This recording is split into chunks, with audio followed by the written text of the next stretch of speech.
trusted news source, ABC6 News at Noon. Good afternoon, everybody. Thank you for joining us. I'm Doreen Scanlon. Weather first once again today at noon. Sleet, rain, snow, everything coming at us today. Chelsea is tracking all of the wintry mix. She is live in the Weather Center with the latest. Hi, Chelsea. Hey, Doreen. Yeah, a very difficult travel morning. While we stayed on the lower end of snow totals, we've added sleet on top of all of that snow. And now there's just a slushy mess outside for so many of us. The temperature sitting just above freezing in the Providence area. We're getting some sleet mixing in with some rain and some freezing rain at times, and some snow still lingers for areas to our north. Most of us across Rhode Island and southeastern Mass just above freezing. We're in that low to even mid-30s range, and that's where we'll hold steady for the remainder of the afternoon. Now you can see up in Worcester, only 20 degrees, 25 back in Springfield, and those are the locations that are staying all snow with this. What you're looking at on the satellite radar image, though, is that things are slowly starting to wind down. All morning long, up until maybe a half hour ago, we've had widespread precipitation falling, be it snow, sleet, rain, freezing rain. That's all been the case all morning long. Now we're starting to see the steady precipitation pushing off to the east. That being said, there may still be some wraparound little snow showers, sleet showers, rain showers, you name it. There'll still be some scattered precipitation into the afternoon, but all in all, this steady precipitation is now coming to an end. So what you're looking at hour by hour is still some scattered showers continuing, temperatures in the mid-30s. Now the bigger concern comes in with cleaning things up. Everything is slushy and messy outside right now. You're going to want to clear as much of that away as you can. You're going to want to pre-treat everything that you can, because by 8 or 9 o'clock, we're dipping down into the 20s, and by tomorrow morning, we're down to the teens, and everything will be frozen. That's untreated. I'll have much more on what to expect through the weekend in just a few minutes. Doreen? Chelsea, thank you. And some good news out of New Bedford. Plow staffing is back at more normal levels for today's storm. The city struggled with a staff shortage early last month because of the Omicron COVID-19 surge. A number of drivers were out sick. But today, a city spokesman confirms that plow staffing is at good levels and the Department of Public Infrastructure is back to something nearing normal. And now to that developing story in Cranston, and a look at this video. These are the moments that a home in Cranston collapsed during a massive fire. That fire torching 5 homes in all, leaving several displaced. Firefighters have been battling this all morning long. ABC6 News reporter Laura Puglisi is live for us in Cranston with new details at noon. Laura. Well, Doreen, several hours later, and smoke still fills the sky over here. Take a look at this absolute destruction left behind from this massive fire.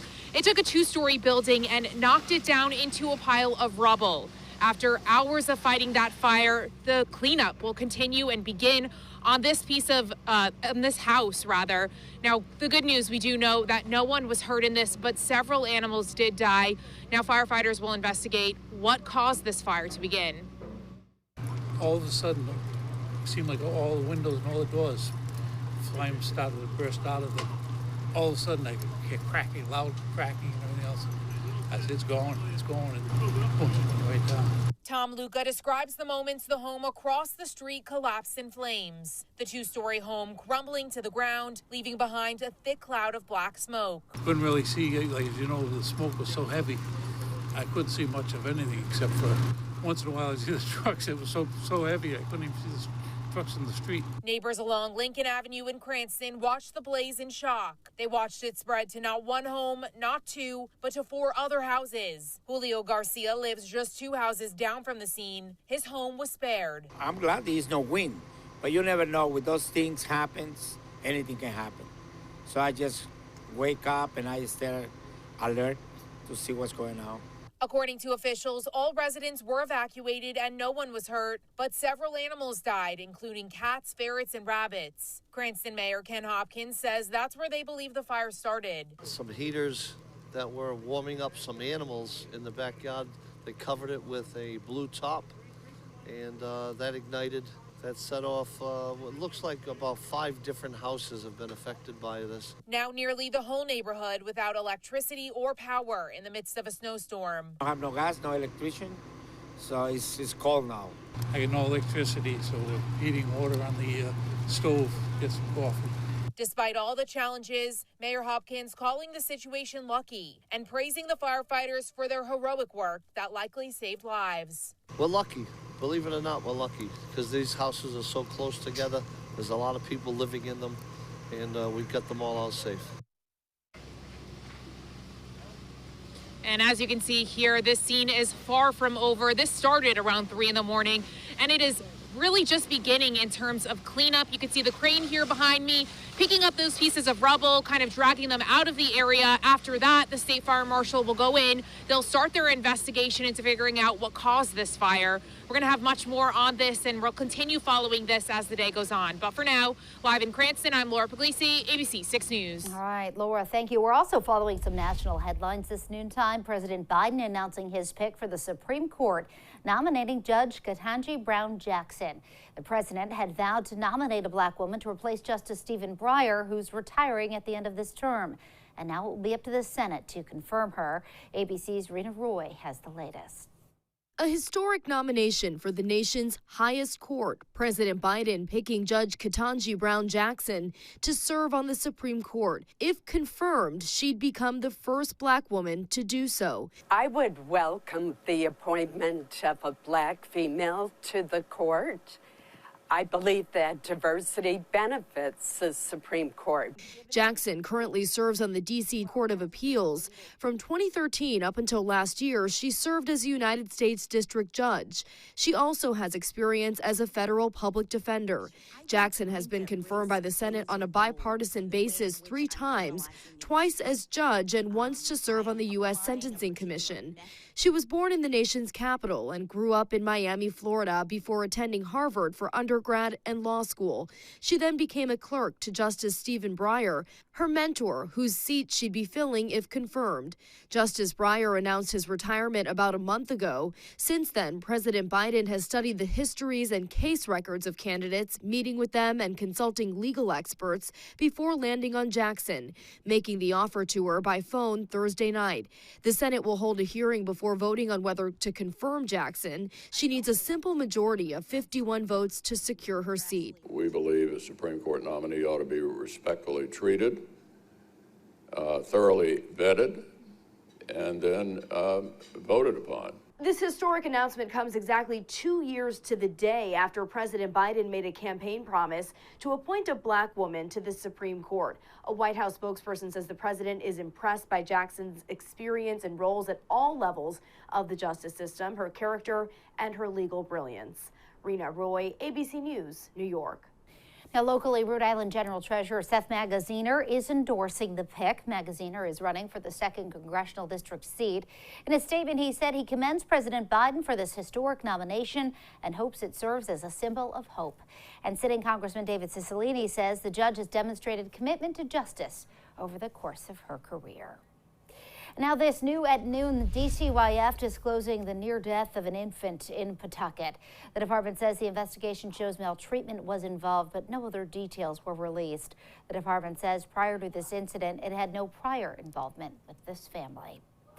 A new COVID-19 test site is now open in Pawtucket. It's at the Blackstone Valley Tourism Council's headquarters on Main Street. Both PCR and rapid tests will be offered from 10 to 4 during the week and 10 to 2 on weekends. No appointment required. RIPTA and the Department of Health are partnering with the council on this test site. And most COVID test and vaccine sites across Rhode Island should be open now after a delay this morning. Everything opened up at about 10 a.m. But if you did have an appointment before 10, you can still go in this afternoon. Walk in and you'll be taken care of. The community-run clinics at Thunder Mist Health Center in Woonsocket and East Bay Healthcare in East Providence, Newport, and Warren will all be closed today. And the CDC will hold a briefing this afternoon to discuss changes to COVID-19 guidance. That's expected to come around 4 o'clock. The CDC says it's adjusting the community transmission metric to focus on severe outcomes because of the country's vaccination rate and the milder nature of Omicron. A current map shows 97% of counties are at a high or substantial transmission, including all of Rhode Island and Bristol County, Mass, in the high zone. The updated metrics will likely cause those numbers to come down. And master on the agenda at tonight's Little Compton School Committee meeting. East Bay RI reports that the superintendent is expected to suggest extending the mask mandate at Wilbur McMahon School until later in March. The state mandate expires March 4th. The policy subcommittee will have to send any policy change to the school committee next month. The full school committee meeting starts at 4:30. Still to come on ABC6 News at noon, we're going to have the latest on the situation in Ukraine as the rare step the Pope is taking to intervene here. And Massachusetts Governor Charlie Baker commending protesters in Russia standing against war. We'll share the latest on those demonstrations in Moscow.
ABC6 News at noon covering world headlines now. Massachusetts Governor Charlie Baker is offering his support to the people of Ukraine.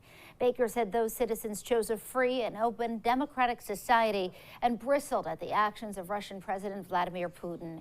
He called the invasion an evil path of destruction and said America, NATO, and other nations that value sovereignty and safety must respond.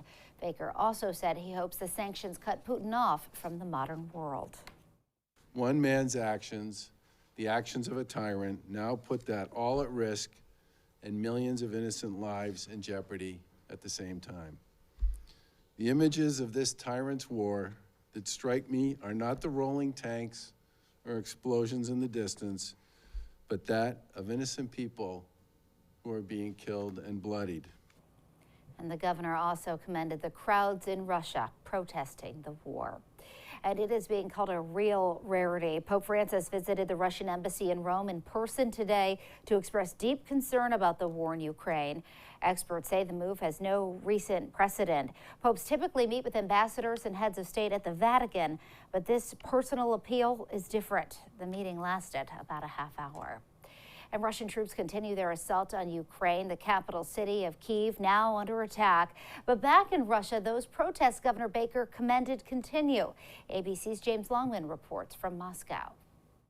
I was out here on the streets in Moscow last night as hundreds of people went out to protest the decision to invade. There's been a small but significant opposition across the country, at least 1,700 arrests so far in more than 50 cities. We watched riot police pulling people into armored trucks, many of them just students who were desperate to show they did not agree with their president's war. It's worth underlining just how dangerous it has become to protest in Vladimir Putin's Russia. There haven't been this number of people on the streets since the arrest of opposition activist Alexei Navalny last year. But Putin's support is strong, especially among the oligarchs who have prospered under his watch. The richest men in Russia actually met yesterday with their leader in a show of unity. But the reality is their wealth is being hit.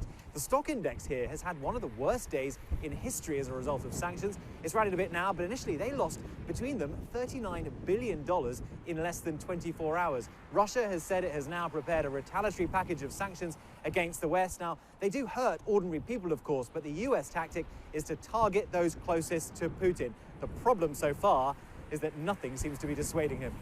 James Longman, ABC News in Moscow. And still to come on ABC6 News at noon, slushy roads as we clean up from a winter storm this morning. Chelsea has your full 7-day forecast right after this.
And now, your ABC6 Storm Tracker weather with meteorologist Chelsea Priest.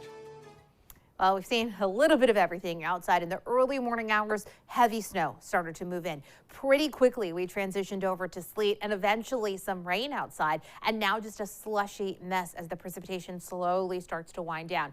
That being said, while the steady, widespread mixed precipitation that we've been experiencing really up until maybe a half hour to an hour ago comes to an end, there's still going to be wraparound scattered snow showers, sleet showers, rain showers, all possible. As we continue to head into the afternoon, it won't really dry out completely until we move through overnight. Now, looking across the area, I have a few different cameras to share with you. Block Island, one of the first spots to make that transition over to sleet and then rain. You can see some snow that's showing up in the sandbars there and the dunes there, but we're looking at a lot of gusty winds for our islands, and the waves are certainly picking up quite a bit out that way. What we're looking at over Richmond is certainly a snow-covered area outside with the sleet on top of it. So things are going to get very, very icy as we head through the day. And then, of course, Providence, completely snow-covered. Tough to believe that just 2 days ago we were talking about temperatures close to 70 degrees. Instead, today, just a wintry mess outside, and that continues as we head through the rest of the day today through tonight. We have the snow that's on the ground. We have sleet on top of that. Anything that's untreated is going to become very icy. In terms of snow totals, certainly on the lower end of the range that we were talking about yesterday, but we're talking about snow that piled up with sleet on top of it. Burrillville coming in around 5 inches, Cumberland over 3 inches, North Providence closer to 4, Taunton 3.5 inches, and then the farther south and east you end up with some lower totals. That being said, it really doesn't matter how much is on the ground. With these temperatures outside right now in the mid-30s that eventually dip down to the teens overnight, even just a little bit of moisture becomes very, very icy. So please do keep that in mind. Get things cleared away if you can. Get things treated, your walkways, your steps, and be extra, extra careful as we head through tonight and into tomorrow morning. Because right now, the temperatures for the most part are sitting just above freezing. And we've had warmer air aloft coming into play all morning long. And that's why we made that transition from snow over to sleet. The temperature trend through the coming days keeps us pretty chilly. We should end up around 40 degrees on Sunday, but really chilly on Monday. And it looks like we may moderate a bit into next week, but we're not talking about really warm temperatures like we had earlier this week. in that 7-day forecast. Here's a loop over the past 6 hours. Again, we started the early morning hours with heavy snow. It came in fast, it came in heavy, and then we made their transition over to sleet. Then we transitioned over to rain as well. And now all of that heavy, steady precipitation is pushing offshore. But as we take a little bit of a wider view, you can see it's a low system. It's going to be wrapping around. And as it wraps around and continues to push to the east, you'll end up with some isolated snow showers, isolated rain showers possible, and some sleet still possible on and off through the afternoon. In terms of accumulation, in terms of any heavy precipitation, that has now come to an end, but we'll be watching for, especially in northern Rhode Island, some snow showers to linger as the day goes on. Now, overnight we clear out very quickly, but again, temperatures drop fast. Tomorrow looks sunny, so we will get melting. The sun angle by late February is much stronger, but highs only around 32 degrees, so we're not warming up much. And we'll continue to stay pretty chilly into Sunday morning, eventually around 40 degrees by Sunday afternoon. Maybe a flurry Sunday night, but that's it for weekend weather. Mid-30s today. We have the snow, sleet, rain winding down, but still some scattered showers possible. And then tonight down into the teens. Everything gets icy out there. Please, again, be very careful. Teens and low 20s for pretty much the entire area for overnight lows. So you want to keep that in mind as you're getting things cleaned up today and getting things treated. Again, tomorrow you'll get some melting because of the sun angle, but temperatures themselves hover around freezing all day. And then things may refreeze overnight Saturday into Sunday with temperatures down to about 20 degrees. Around 40 on Sunday, and then we are very chilly into the start of next week. Doreen? All right, Chelsea, thanks. Coming up on ABC6 News at noon, we'll get you ready for more Friars basketball at the Dunk this weekend as PC looks for a Big East title.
In entertainment news this Friday, you're going to want to tune in to American Idol here on ABC this Sunday to cheer for local singer Delaney Wilson. A graduate of Somerset Berkeley High School, she is now a freshman at Berklee College of Music in Boston. She gained a bit of a following on TikTok last year as the singing babysitter. The mom of the family she babysits for posted videos of her singing and quickly racked up millions of views. You can see how Delaney does this Sunday at 8 o'clock. And now to the PC Friars. Big game at the Dunk tomorrow. PC will have a chance to clinch its first ever Big East regular season title. Tip-off against the Creighton Blue Jays is set for 8:30.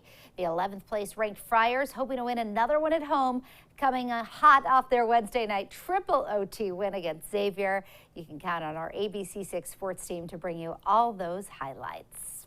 When we come back, we're going to check back in with Chelsea for more on that forecast. Stay with us.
All right, we've had just about everything but the kitchen sink today, Jill. Seriously, this whole week, I mean, we had true. record-breaking warmth just a few days ago, and now this morning we had heavy snow, sleet, rain, a slushy mess outside as we head into the afternoon hours. Still a few scattered snow showers, some light mixing still possible. The bigger issue as we head through the next 24 hours, really 12 hours, is those temperatures dropping. By tomorrow morning down to the teens, we are looking at anything that is left untreated becoming icy overnight. So please be careful overnight. Get things treated before those temperatures drop. And then tomorrow we'll get some melting. Temperatures stay cold, but the sun angle is strong enough to melt things tomorrow with plenty of sunshine, refreezing overnight into Sunday morning. Sunday, low 40s. We're looking at a few flurries possible overnight, and then really chilly into the start of next week. No record temperatures, high temperatures at least, in that 7-day forecast, Dorian. Yeah, remember Wednesday? Yeah, I'm going to hold that in my head to get through the next couple of days. Thanks. And thank you for joining us for ABC6 News at noon. The news continues first at 4. Have a great day, everybody.